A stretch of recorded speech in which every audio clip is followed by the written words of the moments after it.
بسم اللہ الرحمن الرحیم۔ السلام علیکم۔ میں سمیع ابراہیم، 7 جون جمعۃ المبارک، اور حاضر خدمت ہے آج کے اخبارات کے ساتھ۔ بڑی جو سٹوری ہے آج پاکستان کے اخبارات میں، وہ کل جو عمران خان صاحب کا مکالمہ تھا سپریم کورٹ میں، اس پر خبر ہے، لیکن اپنی اپنی ادارتی پالیسی کے مطابق جو سپریم کورٹ نے جو میسیج دیا تھا کل عمران خان صاحب کو، اور اب سمجھ میں یہ آ رہی ہے کہ شاید ان کو جو موقع دیا گیا بولنے کے لیے ویڈیو لنک کے ذریعے، تو وہ بیسیکلی سپریم کورٹ ان سے بات کرنا چاہتی تھی، چیف جسٹس ان سے بات کرنا چاہتے تھے، ججز بات کرنا چاہتے تھے، اور انہوں نے میسیج دیا کہ پارلیمنٹ میں جائیں اور مذاکرات کریں۔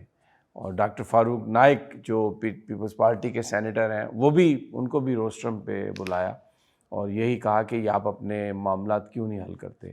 تو جو میسج سپریم کورٹ نے جو دینا چاہا، اس کو آج دنیا اخبار نے، جنگ اخبار نے اس کو ہائی لائٹ کیا، اور ہیڈ لائنز بھی ان کی یہی ہیں کہ پارلیمنٹ جائیں، مذاکرات کریں، اور پھر جیل میں جو ان کو سہولیات ہیں عمران خان صاحب کو، اس کے بارے میں تصاویر شائع ہوئیں، اور یہ کہا گیا کہ انہیں چہل قدمی کی بھی ہے اجازت، کھانا بھی وہ اپنی مرضی کا کھاتے ہیں، اور ان کو روم کولر بھی ہے ان کے پاس، ٹی وی جیسی سہولیات بھی میسر ہیں۔ تو عمران خان صاحب نے یہ کہا کہ میں سولیٹری کنفائنمنٹ میں ہوں، یعنی میں قید تنہائی میں، اور اس میں عدالت جو ہے وہ اس کو چیک کرا سکتی ہے۔ تو چیف جسٹس صاحب نے اندیا دیا ہے کہ وہ کوئی ایک مسٹری ٹرپ کروا سکتے ہیں، کسی سے، کسی کو بھیج سکتے ہیں بتائے بغیر، کب کریں گے اس کے بارے میں کچھ نہیں بتایا، لیکن یہ بھی ایک بڑا انٹرسٹنگ پہلو تھا۔ اچھا، اب اس کے بعد پھر اس طرح کی خبریں بھی آنے لگ گئی ہیں ذرائع کے حوالے سے کہ جی عمران خان صاحب نے ہدایت کر دی ہے کہ پارلیمنٹ کے اندر اور باہر معاملہ تھوڑا نرم کیا جائے، اور گفتگو کی جائے دوسری جماعتوں کے ساتھ، اور حکومتی روابط حکومت کے ساتھ بھی بڑھائے جائیں۔ اب یہ ساری کی ساری جو ہے نا ایک ٹیبل سٹوری ہے، اور اس کا مقصد بیسیکلی اس ساری گفتگو کو سپورٹ کرنا ہے کہ جس میں جو ایک خواہش ہے کہ عمران خان، ایک چیز کا تو اظہار ہو گیا کہ سسٹم جو ہے عمران خان کے بغیر نہیں چل سکتا۔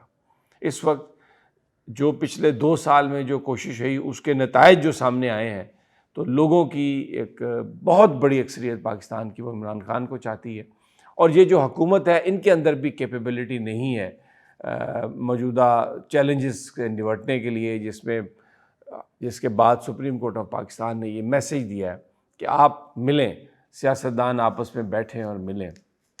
عمران خان صاحب نے کل کوئی جواب نہیں دیا، اور وہ مسکراتے رہے، ہنستے رہے۔ تو آج اڈیالہ جیل میں کیس ہے ان کا، تو عین ممکن ہے کہ وہاں پر وہ کوئی اس حوالے سے بات کریں، لیکن کل جو ان کا جو رد عمل تھا وہ اس حوالے سے یہ کہنا کہ انہوں نے سپریم کورٹ کی اس بات کو ریجیکٹ کر دیا ہے یا ایکسیپٹ کر دیا ہے، یہ غلط ہوگا۔ لیکن میرا خیال ہے کہ آنے والے وقتوں میں ڈیفینیٹلی اگر کیونکہ عمران خان صاحب نے یہ بات کہی کل کہ حل تو یہ ہے کہ مجھے میرا مینڈیٹ دیا جائے، فارم 45 کے تحت جو لوگ الیکشن جیتے ہیں انہیں آپ ونر ڈکلیئر کریں۔ تو لیکن اور پھر اس میں عطر من اللہ صاحب نے ایک بات کہی کہ ہم نے آپ کے جو ہمارے پاس سارے وہ ہیں، آپ نے ذکر بھی کیا کہ آپ کی ہیومن رائٹس کی پٹیشنز ہمارے پاس پینڈنگ ہیں، تو وہ بھی ایک طرح سے عمران خان صاحب کو وہ یاد دلا رہے تھے کہ عدالت ان تمام چیزوں کو دیکھنے کے لیے تیار ہے، لیکن وہ ایک بات کہ آپ ان سے بات کریں۔ تو یہ اب بڑا انٹرسٹنگ ہوگا اگلے 5-7 دن دیکھنا کہ عمران خان صاحب اس حوالے سے کیا کرتے ہیں۔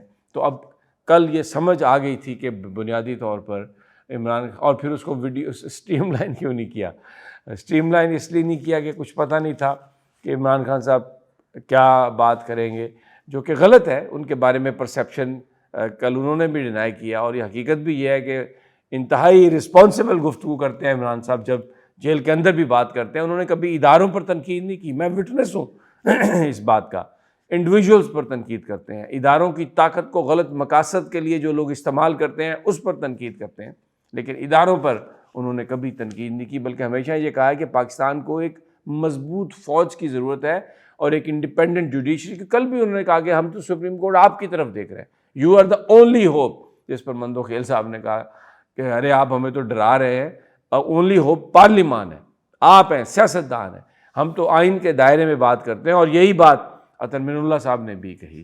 تو قاضی فائز عیسیٰ صاحب خاموش رہے تھے سارا ٹائم، اور امین الدین صاحب ان کے بھی آپ پر بظاہر سوال کرتے رہے، کیونکہ حیرت انگیز طور پر وہ اس سے پہلے ساری پروسیڈنگ میں خاموش تھے. اچھا جی، پھر ایک کالم آج جنگ اخبار نے لکھا، سہیل وڑائی صاحب نے 3 بیچارے، وہ جو ڈاکٹر یاسمین راشد ہیں، محمود الرشید صاحب ہیں تحریک انصاف کے، سینیٹر اعجاز چودھری، ان کا تینوں کا تعلق لاہور سے ہے. تو اس پر انہوں نے ایک کالم لکھا ہے اور کہا کہ یہ انہوں نے وفا نبھائی ہے، یہ غدار نہیں ہے، انہوں نے کوئی فوج کو گالی نہیں دی. بلکہ یاسمین راشد صاحبہ کی تو وہ آپ ویڈیو دیکھ سکتے ہیں جس میں وہ لاہور میں کور کمانڈر ہاؤس کے باہر لوگوں کو کہہ رہی ہیں کہ باہر نکلیں، ادھر نہ جائیں، اندر آئیں، اندر سے باہر آ جائیں. تو انہوں نے کہا کہ یہ وفا کے پتلے ہیں، یہ اپنا سر کٹا دیں گے، نہ انہوں نے بغاوت کی ہے نہ یہ وفاداری چھوڑیں گے. اچھا کالم ہے.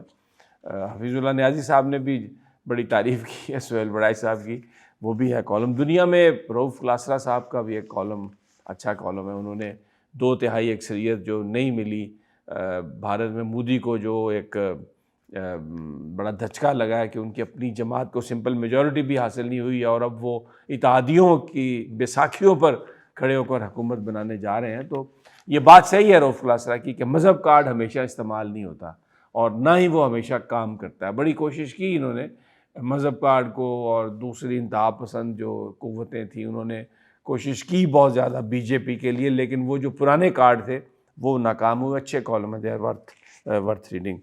اور ڈان اخبار نے تو وہ جو میں نے کہا کہ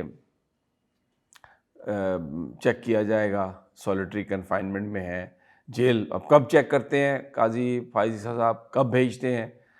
تو ایک ہمیں یہ نظر آیا کہ سپریم کورٹ جو ہے اس نے ایک ہاتھ بڑھایا ہے عمران خان صاحب کی طرف، and it can be a great beginning. میں آپ کو بتاؤں، عمران خان صاحب کا موقف اصولی ہے کہ پہلے آپ نے جو ہارے ہوئے بندے ہیں ان کو جتوا دیا، ان کی بارگیننگ طاقت کو بڑھانے کے لیے اب سب کو مل کر چلنا ہے کہ نام پر ہمیں ان کے ساتھ بٹھانا چاہتے ہیں، اور آپ پہلے ہی جو ہے مذاکرات سے پہلے ہی ہمیں اپنے حق سے محروم کر کے.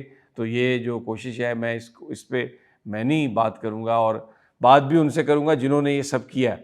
تو ان کا یہ موقف رہا ہے، لیکن یہ ایک بڑی ڈیولپمنٹ ہے سپریم کورٹ کی طرف سے یہ کہنا کہ آپ پارلیمان میں جائیں اور بات کریں ان سے. تو مجھے لگتا ہے کہ اس کا اگلے 1-2 دنوں میں کوئی پازیٹیو رسپانس آئے گا. اور دوسری جو خبر جو آج ہے بڑی جس سے پاکستانیوں کے دل دکھے ہوئے ہیں، وہ کرکٹ میچ ہے جو ڈیلس میں ہوا ہے. اس میں خاص طور پر جو سپورٹس جرنلسٹ وہاں پر ہے، میری ان سے بات ہوئی تو بڑے وہ خفا تھے کہ یہ دوستیاں نبھا رہے ہیں. اور بابر اعظم صاحب کی جو پریس کانفرنس تھی، بہت اچھے پلیئر ہیں، سپر پلیئر ہیں، دنیا میں سب سے زیادہ رنز بنانے والے T20 میں وہ کھلاڑی بن گئے ہیں. لیکن جو دل دکھا ہے پاکستانیوں کا، اور وہ بڑا ہر گھر میں USA سے جو ٹیم کا ہارنا ہے وہ بہت بڑا اپسیٹ ہے. اور وہاں پر امریکی امبیسڈر جو ہیں پاکستان میں، وہ بھی میچ دیکھنے کے لیے آئے ہوئے تھے. پاکستان کے امبیسڈر بھی آئے ہوئے تھے، یونائٹڈ نیشن کے لوگ بھی آئے ہوئے تھے. اور ڈیلس بڑا خوبصورت شہر ہے ٹیکسس کا، وہ بھی وہاں پر بہت زیادہ لوگ تھے میچ دیکھنے والے. اور پھر ٹی وی پر تو کروڑوں لوگ دیکھ رہے تھے. But it's a very big upset. تو اس کی وجہ ظاہر ہے جو گیم اچھا کھیلتی ہے ٹیم وہی جیتتی ہے. تو لیکن فقدان نظر آیا ہمیں ٹیم میں، جو ایک ہم آہنگی ہوتی ہے، جو آپس میں جل ہوئے ہوتے ہیں. اس میں افتخار صاحب نے جس طریقے سے سلپ میں کیچ چھوڑے اور بالکل اٹیمپٹ ہی نہیں کی. پھر باڈی لینگویج بھی ٹھیک نہیں تھی. ہماری جو بالنگ ہے شروع کے 7-8 اوورز وہ بھی بڑے کمزور تھے. بیٹنگ بڑی irresponsible تھی. عثمان جس طرح کی شاٹ پہ آؤٹ ہوا، فخر زمان نے جس طرح کی شاٹ ماری، خود وہ اس کے رسپانسبل ہیں ہمارے بہت سارے بیٹ. بیٹسمین جو ہیں وہ شاید انگلینڈ امریکہ کا بہت اچھا کھیل نہیں تھا ہارنے کی وجہ، پاکستان کی اپنی غیر ذمہ دارانہ بیٹنگ، اور پھر سپر اوور میں دیکھیں پاکستان نہیں وہ رنز اتنے بنا سکا. تو بہرحال یہ بھی اخبارات میں آج اور یہ چلے گا. اچھا میں آپ کو آج تھوڑا سا جانے سے پہلے بتا دوں کہ جو امپورٹنٹ کیسز ہیں وہ کیا کیا ہیں. یہ جناب آج ایک تو احمد فراد جو ہیں ان کی بازیابی کے حوالے سے جو آج ہے اس کیس کی سماعت ہے، جسٹس محسن اختر کیانی کریں گے. پھر الیکشن اپیلیٹ ٹریبیونل جو ہے اس میں ریٹائرڈ ججز کی تعیناتی سے متعلق آرڈیننس کے خلاف جو درخواستیں ہیں عامر فاروق صاحب ان کی سماعت کریں گے. اور پی ٹی آئی کے جو رہنما ہیں علی محمد خان، انہوں نے یہ کہا ہوا ہے، درخواست دی ہوئی ہے کہ اڈیالہ جیل میں ان کو اجازت دی جائے روزانہ جب بھی سماعت ہو 190 ملین پاؤنڈ کے کیس کی، تو ان کی اجازت پر بھی وہاں پر ان کی موجودگی کے لیے بھی بات چیت ہوگی. اچھا جی، secretary general P T I Umar Ayub کی P T I secretariat de seal نہ کرنے پر چیئرمین سی ڈی اے کے خلاف ایک توہین عدالت کی درخواست ہے. اب دیکھیں کورٹ نے، سمن رفعت صاحبہ نے فیصلہ سنا دیا کہ اس کو اب ڈی سیل کر دیں، سی ڈی اے اس کو ڈی سیل کرنے کے لیے تیار نہیں ہے. اور پھر انتظار پچوتھا صاحب کی جو ہے پی ٹی آئی کے ساتھ جو اس پر بھی وہ جو ہے نا ان کی سماعت ہے. اور آج اڈیالہ جیل میں 90 ملین پاؤنڈ کی سماعت ہے کیس کی، اور نئے جج محمد علی وڑائچ جو ہے وہ اس کی سماعت کریں گے. تو ویری انٹرسٹنگ. اور اجازت دیجیے، انشاءاللہ ملاقات ہوگی آپ سے پھر اگلی ویڈیو میں. اللہ نگہبان.